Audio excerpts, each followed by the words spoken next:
Yes, of course, mimi tuwali karibu nyangu na Kisugu Mikoi, tupige na historia, atueleze namna ambavyo ameona ligi kuu, mambo yametaradadi. Kisugu, tuko vizuri?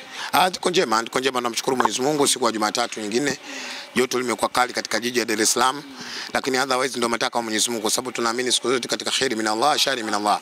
Vile ambavyo tunavyoamka sisi wanadamu ndivyo ambavyo Mungu mwenyewe ameamua wanadamu tuamke.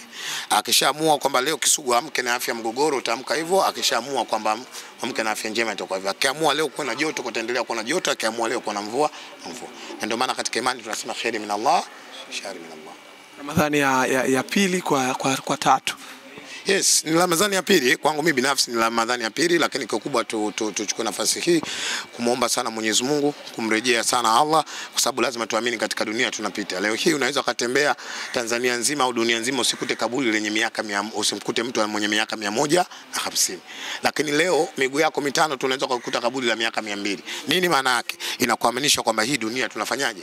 Tunapita. Kwa hiyo kikubwa kama wanadamu katika kipindi kama hichi kumrejea Mwenyezi Mungu, kuendelea kumuomba Mwenyezi Mungu, mimi nafikiri kwa jambo jema, ni jambo la msingi sana.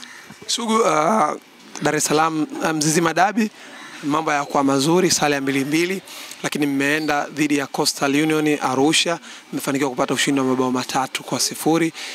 Des Mukwara amerudi mara 3 na kufikisha hat-trick ya 3. Hat-trick mbili kwanza zilifungwa Yanga, hat-trick moja ikiwa amefunga Simba. Kuna matokeo yale yamerudishwa kwenye fomu ya race ya ubingwa. Kwanza sisi hatukupoteza focus ya ubingwa baada ya kupata suluhu na Azam Football Club. Hatukupoteza focus ya ubingwa. Sisi Simba tuna mambo mawili mwaka huu, ambayo kila mwana Simba haya mambo yanatakiwa yabaki kwenye kichwa chake. Jambo la kwanza, tunakubaliana kwamba tunajenga timu. Lakini jambo la pili, tunakubaliana kwamba tunahitaji pia ubingwa wa ligi ya NBC. Moja, kwa nini tunasema tunajenga timu? Ndio timu pekee Afrika Mashariki na ya Kati ilo kwenda kufanya lishafo kubwa katika kufanya registration ya wachezaji. Tumeingiza zaidi ya wachezaji 12 wapya kwenye timu. Na bahati nzuri, baada ya kuingiza wachezaji 12 wapya, lakini pia tukaingiza technical bench lipya. Maana yake katika uasilia wachezaji 28, ukichukua wachezaji 13 pamoja na technical bench, kwenye asilimia ukigawa unaipata 49 kwa 51. Maana yake difference yake sio kubwa. Kwa hiyo hii ndio ikatupelekea kuaminishana wana Simba na kukubali wana Simba kwamba tunajenga timu. Lakini kwa nini tunajenga timu? Ndani yake tunahitaji bingwa. Tunaamini moja katika vilabu vikubwa Tanzania ni Simba. Tunaamini katika vilabu bora barani Afrika ni Simba. Ubora na ukubwa unakuja pale ambapo timu inapokwenda kukusanya mataji pindi endapo inapokwenda kushiriki katika hayo mashindano. Kwa hiyo tunaamini timu bora na timu kubwa, moja ya sifa ni kukusanya mataji hayo ambayo yako mbele yake kuwashindania. Na sisi mataji yaliokuwa mbele yetu, moja ni NBC. Mataji yaliokuwa mbele yetu, moja ni CRDB Federation Cup. Mataji yaliokuwa mbele yetu, moja shirikisho barani Afrika. Kwa hiyo nia na mazumuni kuona tunakwenda kupata tournament ya mashindano. Kwa hiyo ndio maana kwamba tunajenga timu, lakini ndani yake tunahitaji ubingwa. Kwa namna mnavyokiona kikosi chenu, matumaini mnayaona? Yes, ubora wa kikosi, mwandishi mwenyewe umekuwa shuhuda. Tuna muda mrefu tumezoea fullback ya kulia kumuona Shomali, fullback ya kushoto kumuona Mohamed Hussein Shabalala. Juzi mwalimu amekwenda kufanya rotate juu ya wachezaji wetu. Tumemuona Naoma, tumemuona Kinjiri, na tumeona mfumo wa Simba namna ambavyo ulivyokwenda kucheza dhidi ya Coastal Union ya Tanga. Kwa mimi naamini tuna timu bora, tuna kikosi bora, na tuna kikosi kipana ambacho mwalimu kinampa nafasi uenda mpana kwenda kuchagua. Lakini licha ya ubora wa Simba, registration iliyofanywa na management ya Simba, lakini pia umekwenda kudhihirisha na kuonyesha ubora kwetu sisi mashabiki kwamba fulani kikosekana haina maana kwamba Simba itakwenda kuyumba. Mara nyingi mwalimu anaanza na pati yake, mara nyingi ataanza juu na ngoma, chini ataanza na kagoma. Lakini angalia juzi mwalimu anakwenda kufanya shafu. Juu ameanza na Ateba na Fernandez Debora, chini akaanza na nani? Na kagoma. Lakini pia kwenye football, kwa sababu ni science, mpira mechi na mhitaji mchezaji. Kwa nini nasema mechi na mhitaji mchezaji?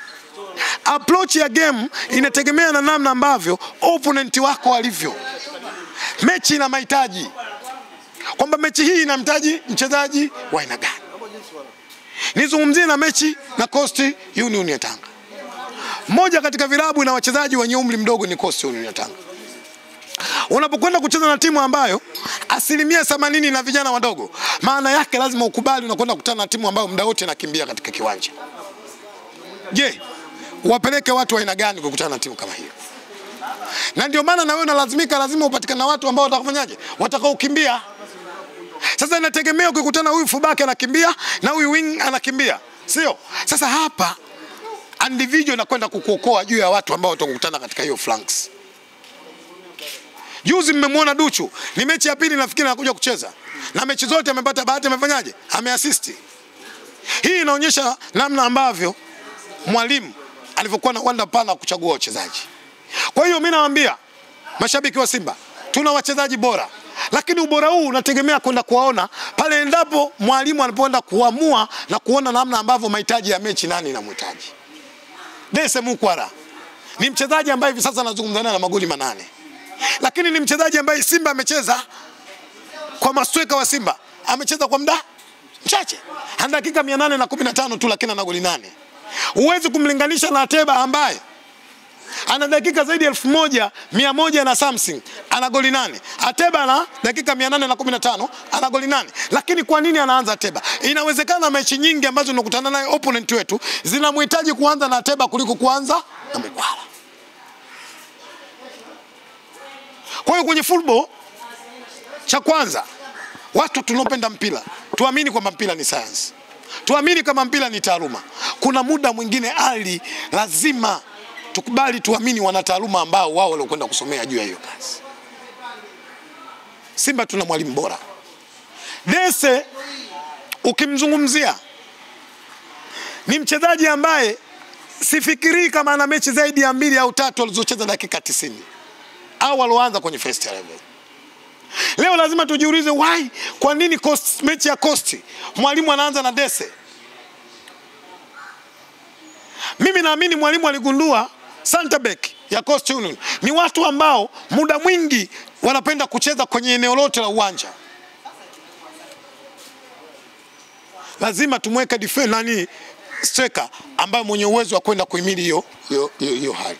Kwa hiyo nimsifie mwalimu, lakini nimpongeze Dese Mukwara. Kwa nini nampongeza Dese? Moja, wachezaji hawa unapokaa pale bench hutakiwi kuumiza kichwa. Kwa nini mwalimu anipange? Focus siku mwalimu akinipanga nimuonyesha kwamba mimi nina kitu. Kwa hiyo kwenye mechi ya juzi mimi naamini Dese kuna jambo kubwa amekwenda kumshawishi mwalimu Fadlu kwamba mimi nina haki ya kufanyaje? Ya kuanza. Juzi fubeki wetu wa kulia unani? Duchu amekwenda kumuonyesha mwalimu kwamba pia na mimi nina nafasi ya kwanza. Hiyo ndio timu bora. Hao ndio wachezaji bora. Kaa benchi mwalimu akikupa nafasi kwenda kuonyesha kile ambacho ulichokuwa nacho na kwenda kumshawishi mwalimu ambaye akupe nafasi uweze kuanza katika hiyo mechi. Kisugu, story ambayo ilikuwa trending ni Faisal kuvaa jezi ya Simba. Kwanza ilikufurahisha kwa namna moja ama nyingine, lakini pia ilimpendeza kwa namna ukimtazama Faisal akiwa katika uzo wa mnyama. Ilinifurahisha Faisal kuvaa jezi ya Simba kwa sababu nilijua alijistiri. Kwa sababu moja katika vijana waumini wa dini ya Kiislamu ni Faisal. Na utaratibu wa imani Faisal anaujua. Kwa hiyo kwenye football kuna kitu kimewekwa fair play. Bahati mbaya Faisal siku ile akuvaa singlet. Baada ya kuvua ile jezi kubadilishana na mchezaji wa Simba, akaona kiungwana lazima nivae jezi ya Simba nijistiri. Kwa hiyo kilichonifurahisha zaidi Faisal kuamua kujistiri katika ile siku. Lakini Faisal ana damu ya nguo, kila jezi akivaa siku zote inampendeza. Natamani avae rasmi. Ali lazima niseme. Na hii sisemi tu kwa sababu ya Simba. Nasema kwa sababu ya mashabiki wote wa football Tanzania na bara zima la Afrika. Hakuna shabiki asiyependa ndani ya timu yake kuwa na Faisal Salum Feitoto. Hayupo. Ukimwona shabiki hata anaongea kwenye mdomo, lakini ndani ya nafsi yake anajua ubora wa Faisal Salum. Moja katika viumbe duniani alivyovileta Mungu kuvipenda Simba Sports ni mimi. Moja katika siku zote nikilala nikiamka, baada kumuomba Mwenyezi Mungu, Mwenyezi Mungu nampelekea pendekezo kumpeleka Faisal kufifia ndani ya moyo wake kuja kuitumikia Simba Sports. Wallahi katika dua ambalo naliomba usiku na mchana ni hilo. Faisal aje. Simtamani kwa sababu Faisal ni Mpemba, anatoka Kizimkazi. Simtamani Faisal kwa sababu rangi yake inakwenda kufanana na Mtume. Kwa maana Mtume alikuwa mweupe na Faisal mweupe. Nampenda Faisal kwa sababu ya miguu yake inanipa radha namna ambavyo anavyojua kulisakata kabumbu. Timu alochezea shatolewa kwenye Ana vitu vyote Faisal. Ball skills, physical fitness, ana individual player, ana kila kitu Faisal Salum. Leo Faisal sio Simba tu. Nenda kawaulize Mkana Red Devils ya Zambia. Nenda kawaulize Kaizer Chiefs. Nenda kawaulize Mamelodi. Nenda kawaulize Raja Casablanca. Kila mmoja anatamani kuona Faisal Salum. Na inshallah kwa uwezo wa Mwenyezi Mungu na mwezi mtukufu wa Ramadhani na kuhakikishia Faisal katika kali yake atakuja kuchezea Simba. Iwe mwakani, iwe miaka mitano, Faisal atakuja kuchezea Simba. Na mwaka Faisal yakuja kuchezea Simba, kuna pati mbili za kutana Simba. Hii video iweke. Pati mbili au pea mbili za kutana Simba. Faisal Salum na Mbwana Samata watakutana Simba mwaka mmoja. Faisal Salum, Mbwana Samata captain watakutana kwenye kikosi cha Simba mwaka mmoja. Miaka si mingi. Sifikiri kama itazidi miaka mitatu.